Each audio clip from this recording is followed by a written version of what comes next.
J-39 avant le brevet. On fait une petite pause dans la grammaire pure pour aller vers la composition des mots.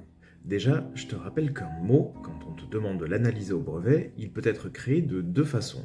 Soit par dérivation, soit par composition. La dérivation, c'est la création d'un mot en ajoutant ou en modifiant des préfixes et ou des suffixes. Ces mots doivent te parler, hein. Ce sont les trois composants d'un mot. Le radical, qui porte le sens, le préfixe, devant le radical qui modifie le sens, le suffixe après le radical qui modifie la classe grammaticale du mot et qui peut ajouter un sens supplémentaire. Par exemple, le mot illégalité a un radical légal, et on n'oublie pas d'ailleurs de marquer les tirets avant et après quand il s'agit d'un radical. Le préfixe il avec un tiret après qui vient de in, préfixe inverseur ou préfixe de négation.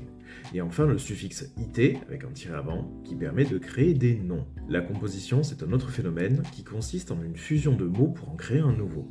Par exemple, le nom bonhomme vient de l'adjectif bon et du nom homme. Et ça devient d'ailleurs soit bonhomme au pluriel, s'il s'agit d'un adjectif, et bons hommes, s'il s'agit d'un nom. On a encore le mot entr'acte, parce que c'est le moment entre deux actes. Et parfois même, les mots peuvent prendre des tirets, pour bien montrer qu'ils sont soudés. Arc-en-ciel, peut-être. D'ailleurs, pour peut-être, c'est ce tiret qui te permet de différencier l'adverbe, il est peut-être n'importe où, et les deux verbes peut et être, il peut être n'importe où.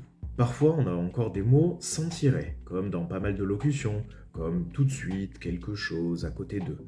Ce qu'il faut savoir, c'est qu'on ne peut mettre aucun mot au milieu, et on ne peut pas non plus couper ce groupe. Demain, on voit une petite liste de préfixes que tu sauras désormais analyser.